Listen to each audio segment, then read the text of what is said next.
Plano Mayor John Muns, thank you so much. Welcome back to Eye on Politics. Thanks for having me. So as you know, our region is boomtown. How does Plano separate itself and keep itself relevant?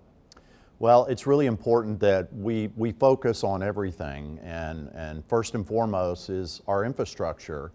We grew in Plano 30 and 40 years ago, and so to be relevant amongst all the new cities and the cities that are growing now, we have to make sure that we take care of our infrastructure, that we take care of our corporate community so that they know this is a place that they can be successful. You've got a lot of corporations here between Toyota and FedEx and Chase, and then one of the big insurance companies that the name is Liberty Mutual. Liberty Mutual. But it's a lot of campuses, a lot of corporate campuses right there. And Sure. I noticed that the council just approved more development along Legacy. Right. So tell me what that entails and how big of a deal is that? Well, a lot of what we have to do is we have to kind of reinvent some of the corporate campuses that are 30 plus years old. And the one you're speaking of is the JCPenney campus. And it is a beautiful piece of property, and it's on 100 acres. And so what we're trying to do is continue to keep the history of the JCPenney campus, but at the same time create some opportunities around it. We have Miyako Hotel, which is a famous hotel from Japan, that will be on that property as well. And so there's going to be some really amazing opportunities for not only office and hotels, but also some residents as well. And do you see maybe having another major corporate relocation to Plano? We do. We always are working on that. I think that's probably something I work on more than anything as mayor, is our economic development. Anything imminent? Possibly. Oh, We'll let you know. Yeah, so the companies, and everybody talks about, well, everybody's moving here from California, but it's really all over the world. That I think internationally, companies are seeing some real opportunities in the United States, and maybe what happened 30 years ago was that they stopped on the West Coast. But now they're seeing that being in the middle of the country is some really good opportunities to go to the West Coast and East Coast. And so I think that's responsible for a lot of the growth that we're having in North Texas. One thing your city has learned is that shopping malls aren't what they once used to be. And you've had to oversee the redevelopment of a couple of them. Sure. Right? So you had Collin Creek Mall. That was redeveloped. How successful has that been so far? Well, we really feel good about Collin Creek. Collin Creek was probably the oldest mall in the North Dallas area, and it required a lot of work. Back to that infrastructure word, it was really important that we made sure the infrastructure was in good shape before we came up with the concept of what we're doing now. So you're going to see a lot of changes in Collin Creek in '25, because this is when the shopping and restaurant and the office area really starts coming out of the ground. And again, the super mall, or whatever we used to call them, has really become a dinosaur. And so you really have to come up with an idea that's going to be relevant shopping-wise with retail, and it's harder and harder to have brick and mortar retail, and those kind of things are a real challenge, but they can work at a certain level. And so between Collin Creek Mall, Willow Bend Mall, those are going to be really just completely renewed and have more of the open air shopping concept. And do you think the Willow Bend will be a success as well? Because they're adding hotel and office. Yeah. And residential, I believe. There is going to be some residential, and a lot of that just comes back to really having your audience local or close by. And you don't want to overdo the residential, but you do need to have some to help continue the process of getting foot traffic around the area that you've redeveloped. So I think Willow Bend's going to be amazing.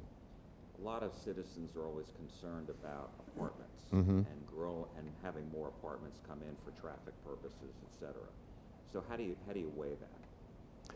Well, there's always that issue. I think we've stayed away from the single family residences and tried not to have any multifamily that are adjacent to single family, and most of the multifamily are along the corridors of the Bush and the Tollway and Central.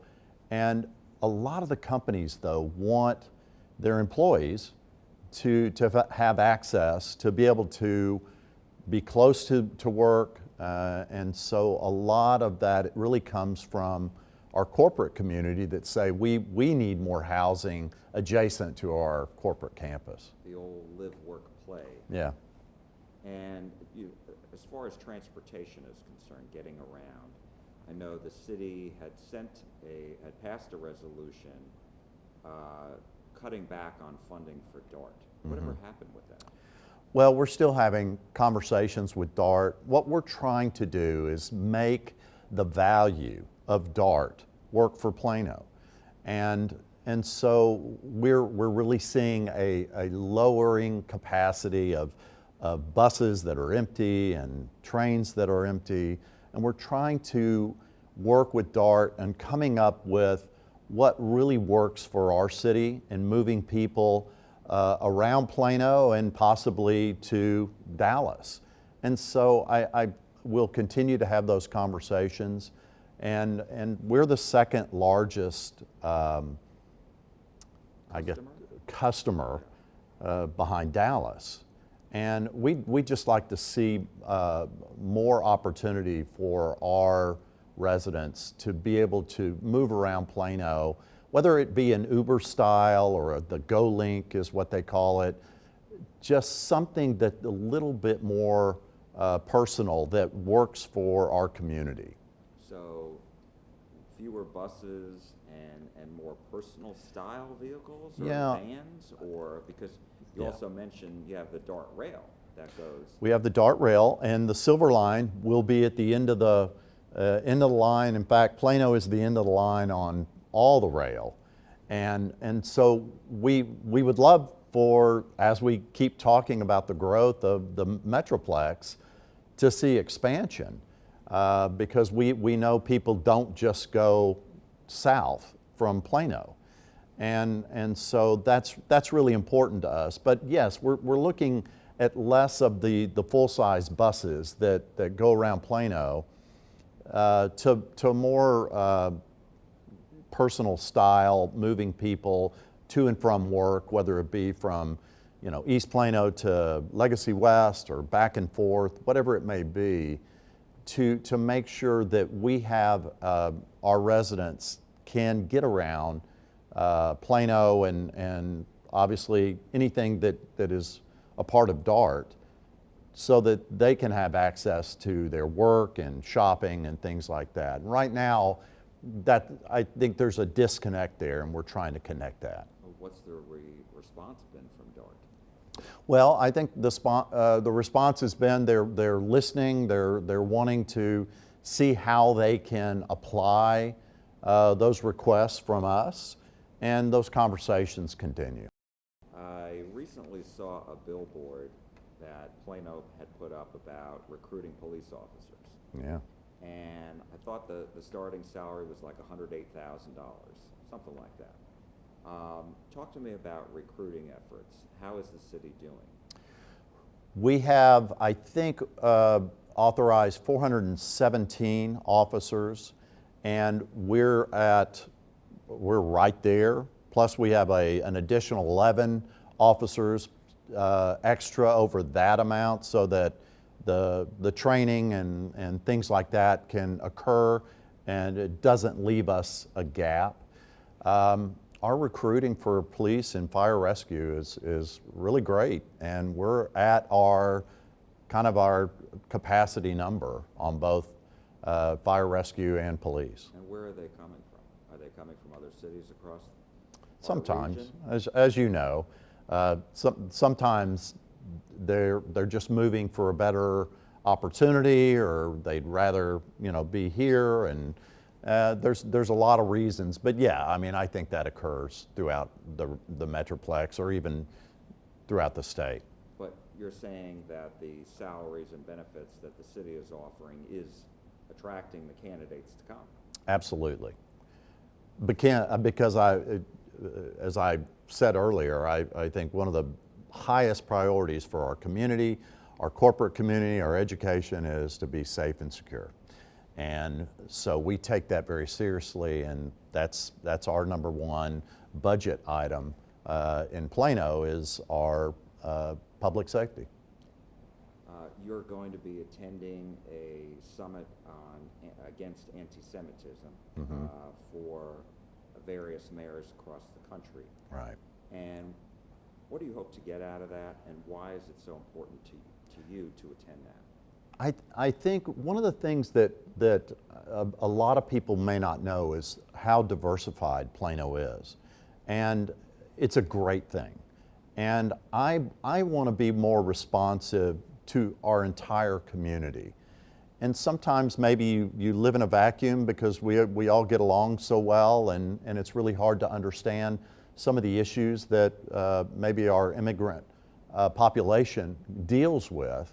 And the anti-Semitism was one that I was invited to, and I really felt like this was something I could learn a lot from and be able to bring back and help us work well together, even better than we already do.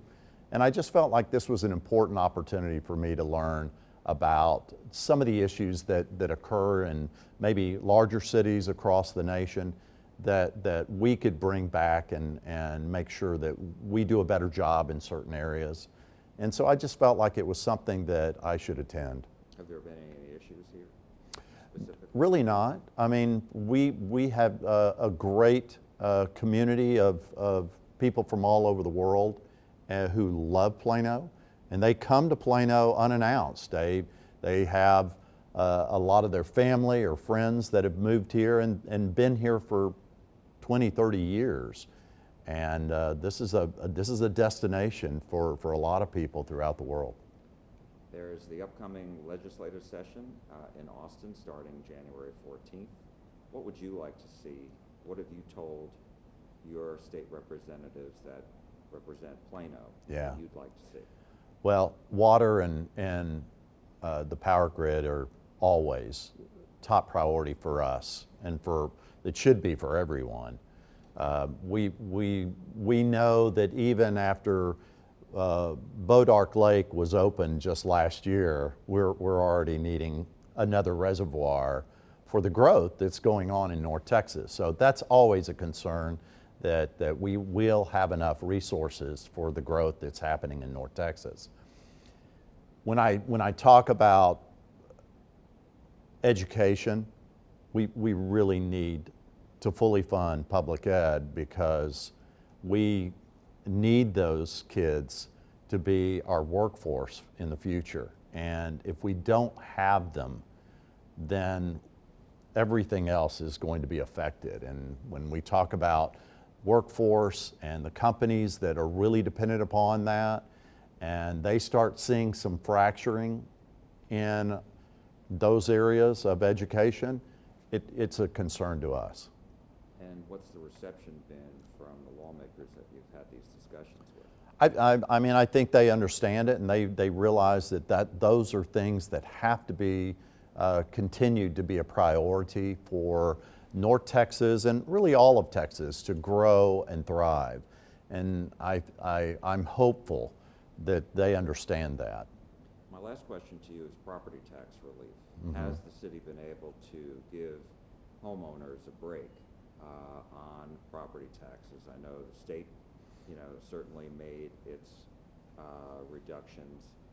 Last session, there's supposedly going to be a $20 billion surplus going into this session. So you always hear state lawmakers saying the locals have got to control their Yeah. spending. So how are you doing that? Well, first of all, we have kept our tax rate at the same for over the last 7 to 8 years. We have not raised that tax rate, and it's one of the lowest in all of North Texas.